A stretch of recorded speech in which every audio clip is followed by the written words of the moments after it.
This news story was produced by Cogeco North Bay News. To watch the full newscast, tune into channels 12 or 700 live at 5:30 p.m. Monday to Friday. On Tuesday, the office of the Premier outlined that Kathleen Wynne would not be taking questions from the media, and she stuck to that plan throughout the afternoon on Wednesday.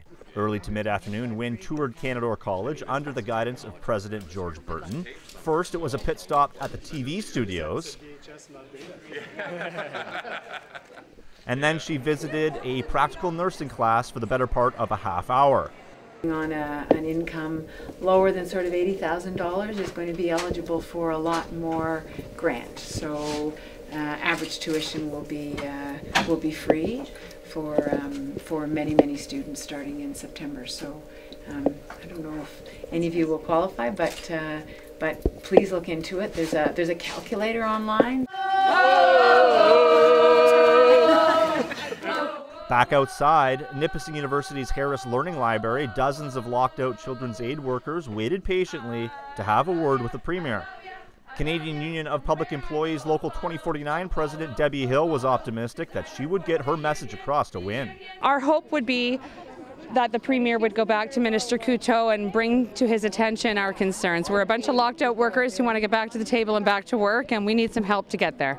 The Ontario Public Service Employees Union was also well represented. We're building a movement. We're trying to get people to support public services, protect public services, and stop privatization. So it's a positive campaign. We're not trying to spin it in any negative way. We're just trying to ask all our leaders, whatever party they may be, to keep that in mind, to listen to the members and to basically protect public services. So it's safe to say that you would be against the sale of Hydro One? Yeah, definitely. I mean, right now there's a third of it sold. Hopefully they don't think of selling another third, because if they do, I mean, we lose ownership. And I mean, safe to say that, we built it. I mean, the public built it. I think it's fair to say we should have at least a say in what happens to it.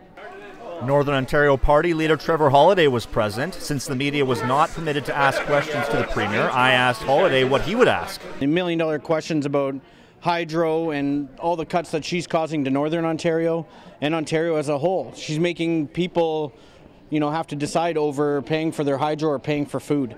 And, Northern Ontario is sick of it. I know all Ontario is sick of it. Vocal citizen Nicole Pelche is at Nipissing University, and she's taking part in the roundtable with Premier Wynne.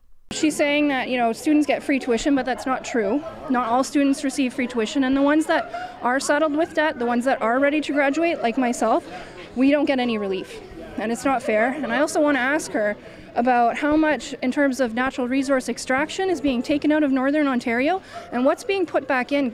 After several hours of waiting in the cold, there she was walking up the path towards the library, and before she headed in, she had a word with the locked-out workers. We need both sides at the table and actually bargaining to make it work. Well, and that is the only way it will work. And certainly, I always, in a situation like this, my encouragement is always to get to the table, because that's where the deal is going to be found. Absolutely. Right? And I will say that to anyone who asks. And with that, Wynne was off to the library to participate in the round table with Nipissing and Canadore students. Reporting for Cogeco North Bay News, I'm Clarke Heipel.